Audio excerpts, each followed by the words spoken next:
Welcome back to another episode of Profusion. Today we've got Alex Woodward. Welcome, Alex. Hey, Andrew, thanks for having me. It's great to be back. Be back. Yes, Alex So, co-hosted an episode, Dr. David Boyd, and he's back on. And he interns for us. He's 22. He's a senior in college, correct? yes, And that's correct. so we're rapping, and the depths of his knowledge are quite deep in the history, in the realm of what world history, apparently Ancient times in the world of ancient in the time. world before our world. So what got you interested in that? Sixth grade history class, world history. I was just enamored with the amount of knowledge and amount of things and events that happened before our time, and it just really got me thinking about the past. So I just wanted to learn more about it and as much as I could to kind of just get engaged with it. And I started on YouTube and I just kept learning and watching videos and I guess I've memorized quite a bit up till now. So that's just kind of how I got started with it. What And historical like timeline do you know? Do you study? yeah, so I am proficient in early Republican Roman society. So, if for those of you who don't know, the Roman Republic was split into the late and early Republic. The late Republic was dominated by civil war. The early Republic was actually the most stable and one of my favorite forms of government. I am also quite in depth in the Mongolian invasions from Genghis Khan all the way to the fall of the Mongol Empire. The Mongol Empire at one time controlled more land than the British Empire because the British, no, actually, second to the British controlled at their peak, they controlled 23% of the world's land, and the Mongol Empire controlled 18% of the world's land. So that was, and I know like a little bit about everything, but mainly I know about the Mongols and early Republican Rome. So do you know about Genghis Khan? Yeah, Genghis Khan. Yeah, absolutely. He was actually his given name was Temujin. Genghis Khan means great conqueror in Mongolian. And one thing that actually always confuses people about the Mongols is they don't know what religion they were. The Mongols were actually shamanistic, which means they kind of worshiped nature. They were like the Native Americans. They worshiped nature and they had shamans that would do rituals and stuff.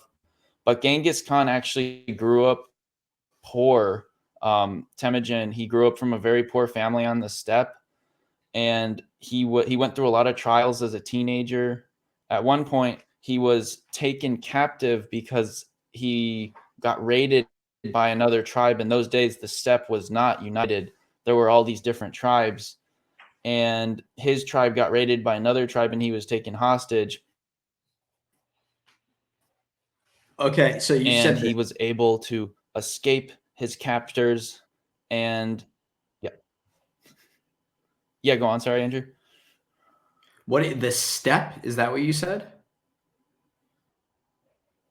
Yeah, the steppe. That's what the cold tundra in in Mongolia and in Siberia. There's a steppe there's a plain that rolls all the way from the Pacific coast, like we're near Vladivostok and where China and Mongolia are. It goes all the way to I think the Carpathian Mountains in Romania. So it's one of the largest and it's some of the most fertile land on Earth, in Siberia and along that corridor. It's flat, and that's how they were able to conquer so much because it's a green sea of grass and it's flat.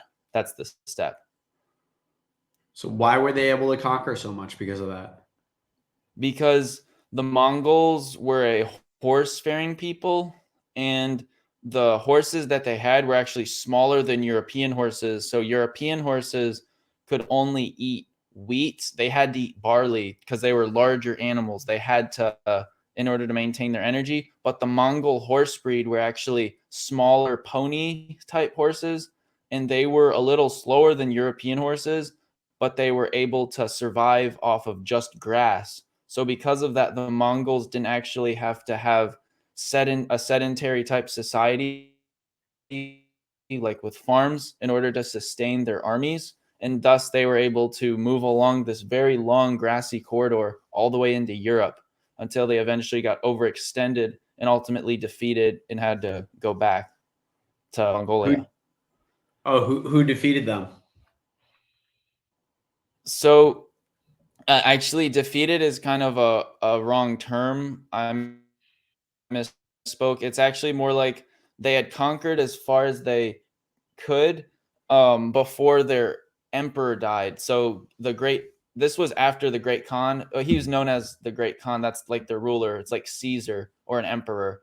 And Genghis Khan had died at this point. His empire was now ruled by one of his sons. I forget the name, but one of his generals, Subutai, was sent with an army of around 100,000 steppe warriors to go all the way to the Atlantic coast, conquer from Russia all the way to Portugal and basically take over all of Europe. And they were well on their way to doing that. They had already defeated the Hungarians, the Polish-Lithuanian Commonwealth. They had defeated all of the armies in Europe that were the strongest that could withstand them. And the only reason they didn't go all the way to the Atlantic coast was because the Great Khan had died, and Subutai, the Mongolian general, wanted to go back to try and get control of the empire, because if he wasn't there, then the throne would be taken by someone else. And there was a big civil war after that. And that was the only reason the Mongols were turned around and stopped conquering. So what I've heard like before, Genghis Khan is like 20% of the population in the world, right? Like, because he had so many kids. You know anything about that? Yes, that's correct. Yeah. What's So that? the reason he had a lot, huh? Yeah, what's that story? Or can you please repeat the question? Like he had a Yeah, so bunch of that kids. story is Genghis Khan. Genghis Khan conquered pretty much all of the steppe. He was able to unite the steppe people, and he was able to conquer some of northern China. He was not able to conquer all of China in his lifetime, and he conquered a little bit to the west. He conquered quite a bit, and the Mongols would just go around, and him especially, he had a lot of wives. And not only that, the reason he has probably a lot of children is because the Mongols were they relied on brute force and brutality in order to keep the populations of the people they took over down. And they actually would they would kill whole populations of cities in order to keep control of this empire, because they're not very populous. When the Mongols controlled China, they were outnumbered, I think 10-1 or 100-1. So the way they would take over territories is with brute force. And I think just a combination of Genghis Khan having a large amount of wives and also the depopulation efforts they went into when in these conquered lands probably proliferated a population more genetically linked to his lineage, which would allow him to have a larger population today that can trace their heritage back to Genghis Khan and his DNA ancestry. Because Do you have also he that? did have a lot of children. So think about, yeah. Do you have that mic on? You got to bring it a little closer to you. Oh, yeah. Yeah. Can you hear me now? Yeah. Yeah. So what were you So, saying? How many children did he yeah. have? Do So you he know? had a lot of children, and his children had a lot of children, and also they killed a lot of people. So just his population was on the rise while he was killing a lot of population. And I think that's why a lot of people can trace their lineage back to Genghis Khan today. Do you know how many kids he had? I do not off the top. I can tell you he had well over 100 wives, and Oh wow. Oh wow. all these wives had sons, and all these sons went out and had more sons, and it was in around the 1300s. So his line has been going through history for, at this point, thousands of years. So, or not thousands, hundreds of years, not 1,000 years yet. It'll be 1,000 years once we get to the year like 2300 or something, because it was in the 1300s. So that's probably why he has a lot of kids. Right. What else you got? What other history lessons? What's your favorite history lesson? Yeah. So one of my favorite specialties in history is actually about the clever tactics of generals.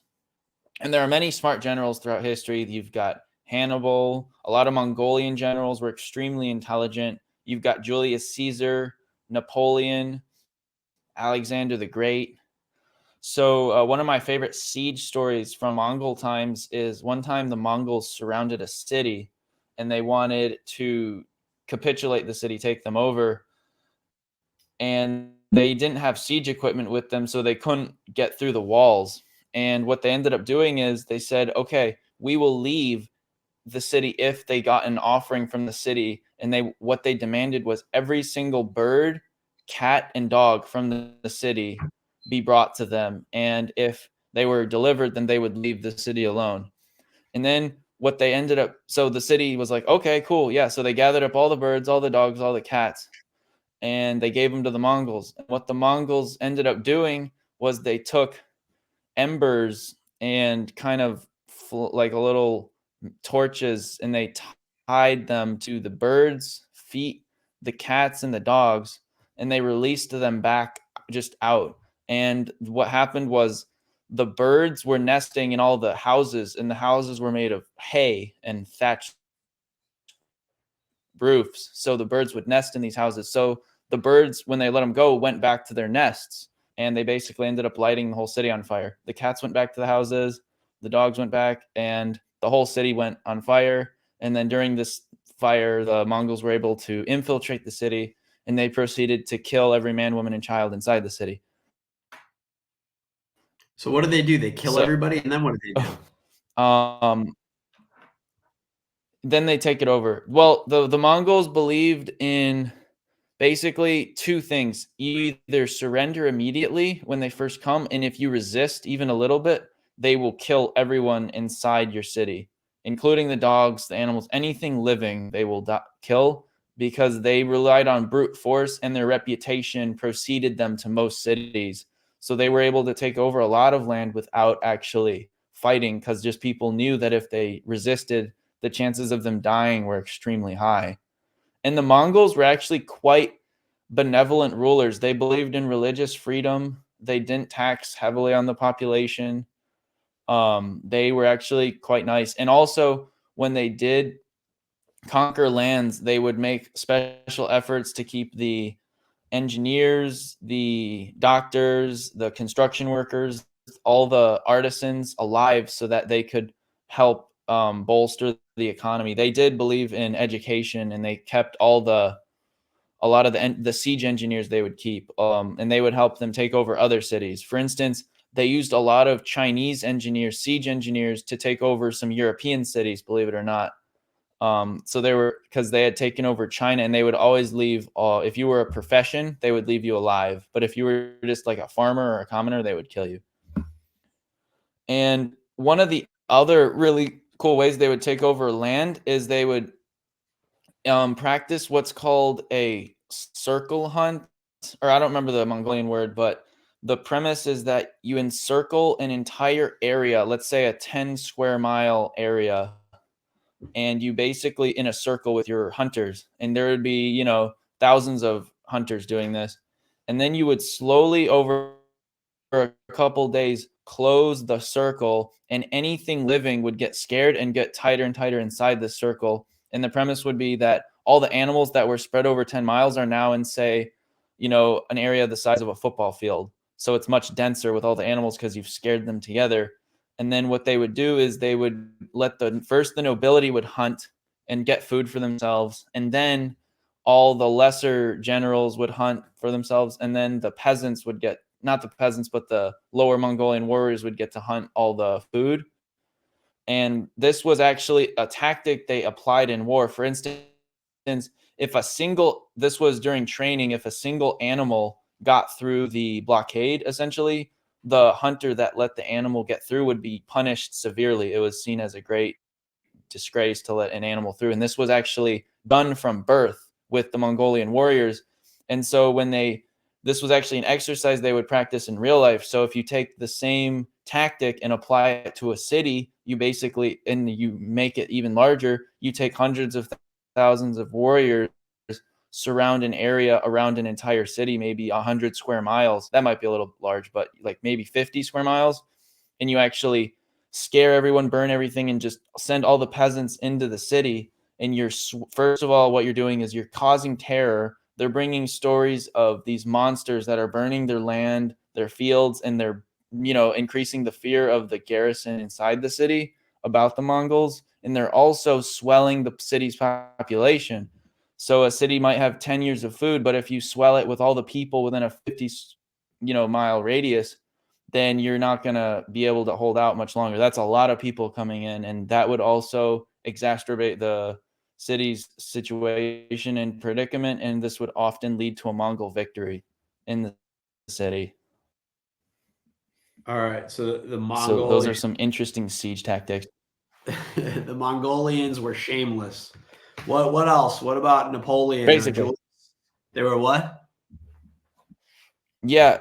So Napoleon, he was famous for what made him so effective in the field was, imagine a massive army that would basically lumber around, supply trains, and the army would be stretched for not hundreds of miles, but maybe 50 miles, because there's, 2 to 300,000 men in the army, and they're just slow. I mean, if you've ever tried moving just by yourself, you're quick, but if you have to bring your family or all your friends, you've got to wait on all these people. So you're much quicker by yourself. So Napoleon realized this. So what he did was he took his massive 300,000 person army, and all he did was split it up into smaller armies that could be self-sufficient for a certain period of time. All these armies had their own artillery detachments, had their own skirmishers, had their own line troops, had their own supplies. So they were able to act independently of the main army. And this was called the corps system.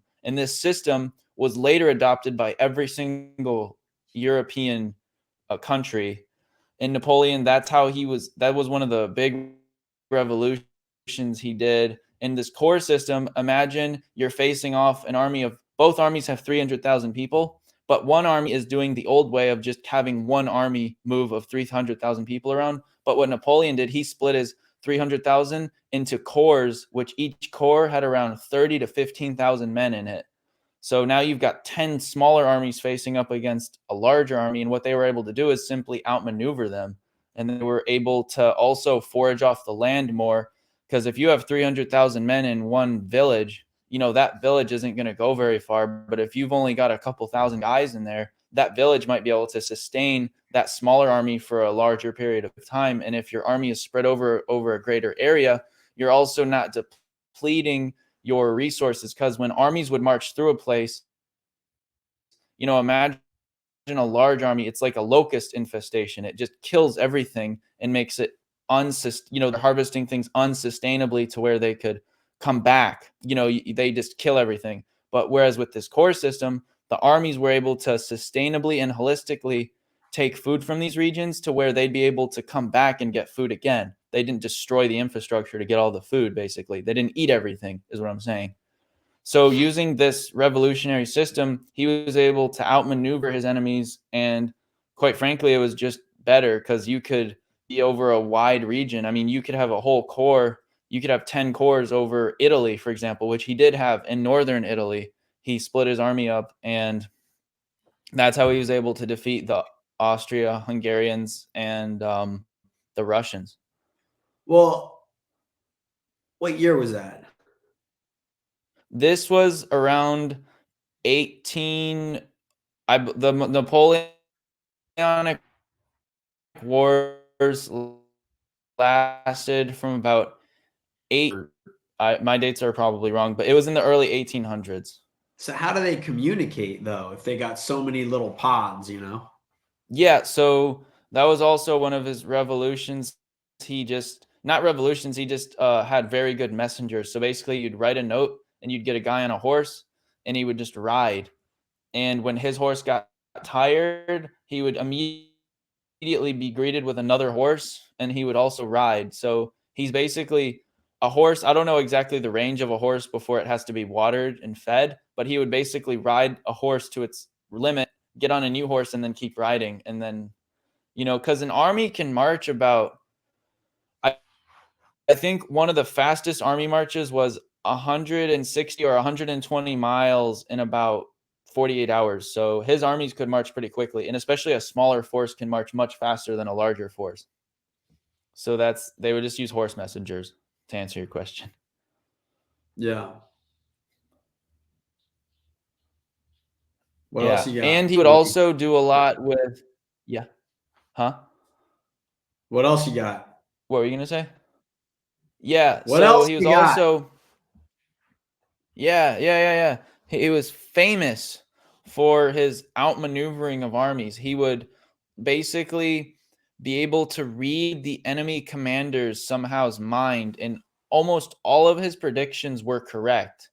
So, for instance, he would lure you into, he would weaken one part of his force or make it appear weakened, and then he would attack you while you were engaged with the smaller force. He would outflank you.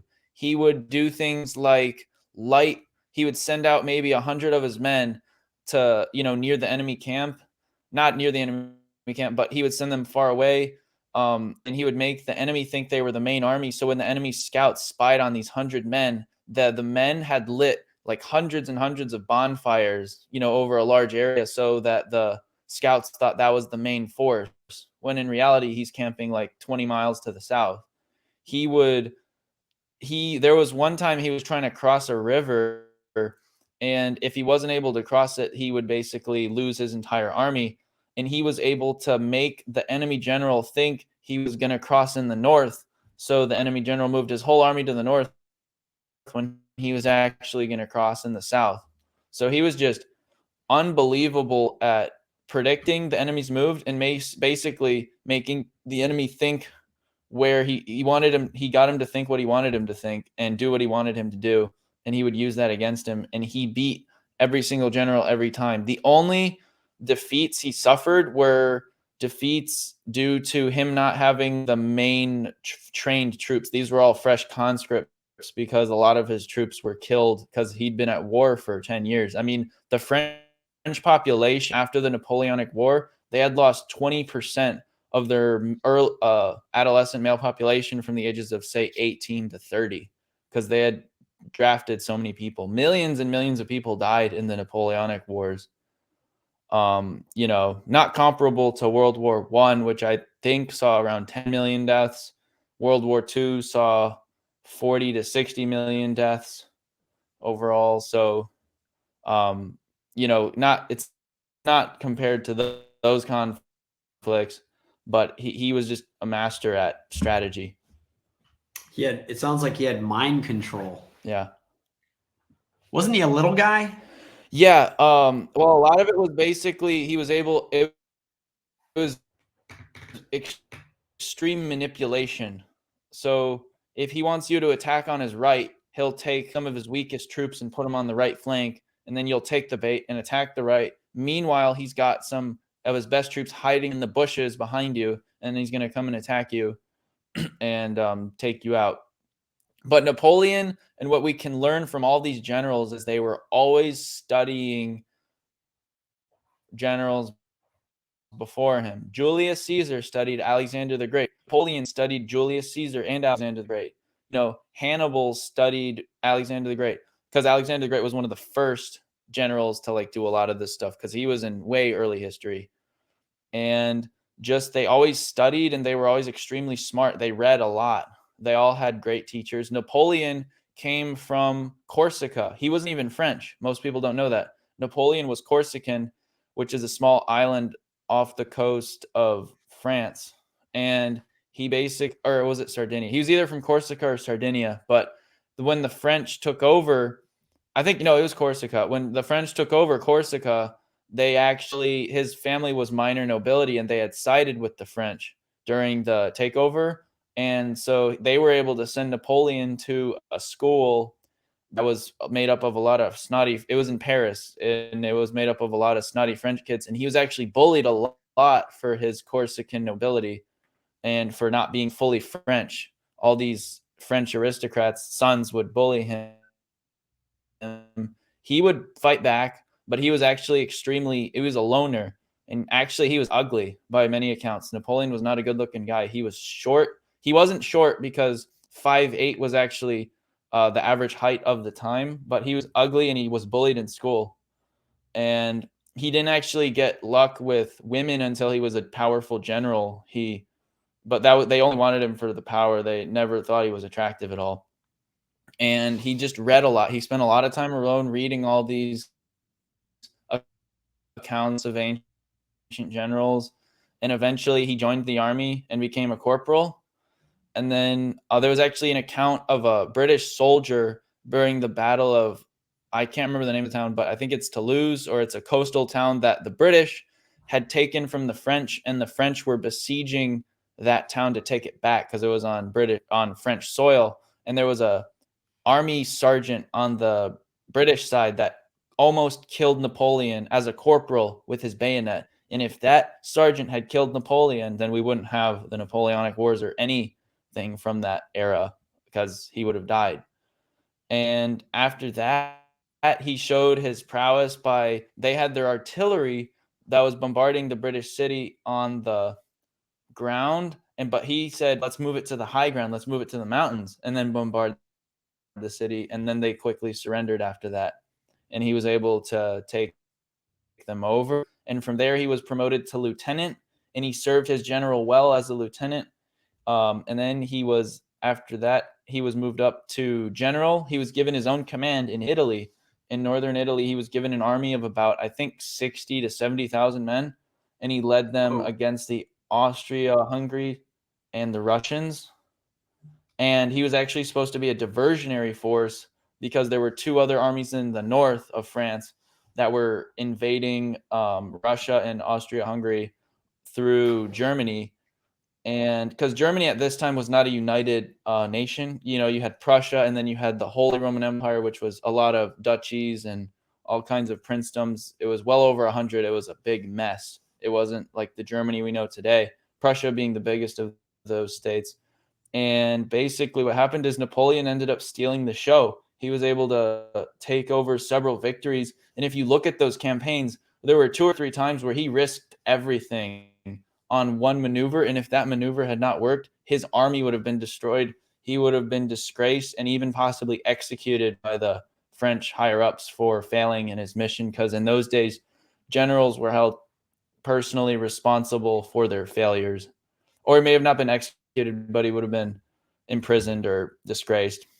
And he was able to do that. And then after that, he was promoted to brigadier general and general over the entire French army. And then lucky for him, the French Revolution started. And then he basically marched into the capital one day, flanked by his grenadiers. And he said, all right, I'm going to run the show now. I'm going to put, I'm in charge now. And then he basically started a whole war with Europe.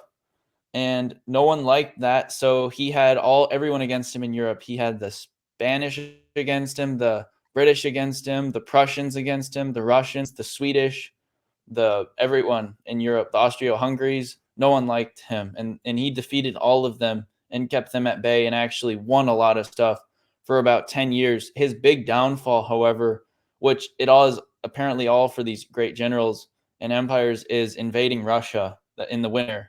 That's just something you don't do. He took about 1 million men into Russia. He beat them a couple times. The Battle of Eylau was actually one of the bloodiest battles during this time. No one really gained anything from it. They just lost a lot of men. It was cold and it was just a terrible slaughter. And eventually the Russians, he pushed them all the way to Moscow, and the Russians were like, we're just going to let him have the city and just keep retreating east. And they kept retreating east. And the Russians were like, but we're not going to let him have the city to quarter. And so they went to the prisons. They emptied them and handed them torches, said, oh, go burn down Moscow. Don't let the French have it. So all these Russian prisoners would just go all over the city, burning everything while the main Russian army retreated. and Napoleon was able to occupy Moscow. And at the time, if you think about it, he's like 1,000 miles from home. His supply lines are overstretched, and he can't just keep retreating. He can't just keep chasing the Russians. So he made the decision to go. And the Russians at this time, Moscow was not the capital of Russia. I believe it was Peter the Great had moved the capital of Russia to St. Petersburg, which was named after him, obviously. And because so Moscow was not the capital, and Napoleon thought by taking over Moscow, he would get St. Peter the Great to at least surrender, which Peter the Great, he didn't get what he wanted, and he had to retreat back home. And he lost like 90% of his troops. He only got home with around 100,000 men. And he drafted a lot more men, but that was like his grand army. That was the most men he had. It was actually the largest army assembled, I believe, in European history at this point. And he just didn't have the troops all the other troops that he drafted were not as well trained. And eventually the coalition got back together. The Russians got more men, and the Russians actually were one of the biggest players in Napoleon's defeat. They lost a lot of men to Napoleon, and they actually marched their army into Paris. And so the Russian army actually occupied Paris, the Alps of Italy. And then what happened was he basically snuck off the island, hijacked a boat, got back to the mainland, and the coalition had installed a French government to govern in his stead. And the coalition government sent some troops to arrest him. And those troops were old troops of his, and they basically followed him. The longer he went, the more troops he gathered. And then he was able to amass an army. And then he overthrew the newly installed government from the coalition. And I think the Sixth Coalition War was started, and he was able to assemble a huge army to defend France, but it just wasn't enough. These were all untrained men. He was defeated at the Battle of Waterloo, and then he was sent way far south to the island of St. Helena, which is between Brazil and the Gulf of Guinea, I believe, but it's way south in the South Pacific, or not South Atlantic. It's an extremely secluded island. He was put there with none of his troops. The island was patrolled by 2 British corvettes 24 hours a day, 365 days a year, to make sure he wouldn't escape that island, because they didn't want him coming back causing more trouble. So so he actually died there. And I don't remember if he was buried on St. Helena or if his body was carried back to France and buried. But he had controlled all of Europe pretty much at one point. He had Russia, he had Spain. So that was the kind of extent of the French Empire in Europe. The French also at this time had a very large colonial empire too. But that was the story of Napoleon. Yeah. What about, well, you mentioned Hannibal? What is that? Do a quick story on that. Yeah, okay. Hannibal was born after the First Punic War with Republican Rome, and Rome had defeated Carthage. So Hannibal is from Carthage. Rome had defeated Carthage in the First War, and they actually, unfortunately, got a very bad peace treaty from the Romans where they had to pay them a bunch of silver. Their navy was slashed, so they couldn't have as large of a navy, and it was extremely humiliating for Carthage. And Hannibal was born, and his father made him swear an oath to get revenge on the Romans for what they did to Carthage in the First Punic War. So Hannibal, long story short, the Carthaginians went into southern Spain because there was a lot of silver there, and they said Romans didn't own Spain at this time. So they went into southern Spain in order to defeat all these tribes and basically get these silver mines up and running to pay the Romans back. So the Romans sent an envoy to Carthage, and they're like, "What are you doing in Spain?" And they're like, "Oh, we're just getting money to pay you back. Nothing to worry about here." They're just like, "Okay, just don't expand more in Spain. Just stay here." And what happened was Hannibal, basically, the Carthaginians were like, okay, Hannibal, here's an army, march from Spain to Rome and basically go teach those guys a lesson. So he marched from Spain across the southern part of France all the way to the Alps.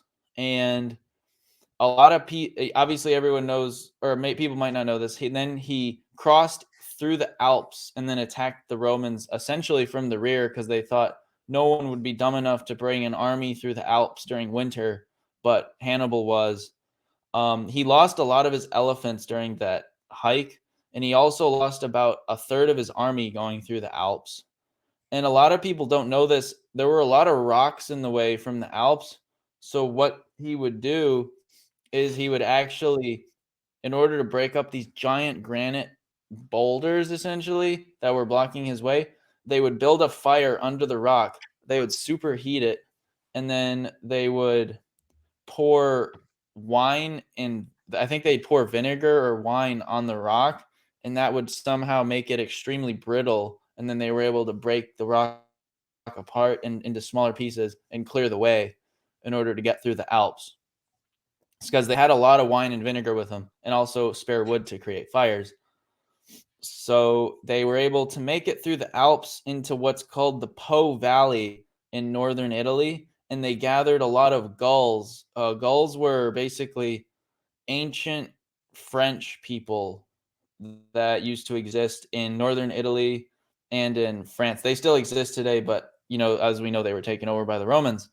And but at this time, Rome didn't own northern Italy. A lot of the Gauls were there, so he got a lot of them to his cause, and he was able to defeat the Romans a lot. Three of the greatest defeats in Roman history in this order was the Battle of Trebia Forest, the Battle of Lake Trasimene, and then the Battle of Cannae, which was the largest defeat in Roman history. And it's also, as far as I know, the most men slaughtered in a 24-hour time frame. I think it was around 90,000, like actually all killed by a sword, not with guns in the ancient times. So that was pretty brutal. And what happened was basically Hannibal, there's an old saying that says Hannibal knew how to attain a victory, but not how to use it. So he was really good at getting victory, but he didn't capitalize on it.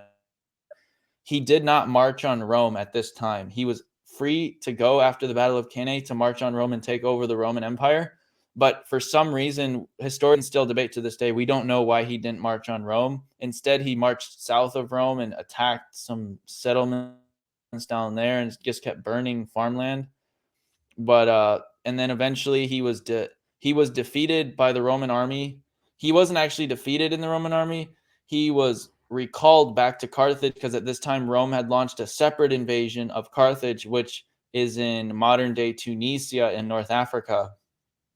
And he was recalled back to Carthage to defend the homeland, and he was eventually stripped of his rank for his failure to basically capitulate the Romans. And that's kind of Hannibal's story in a nutshell.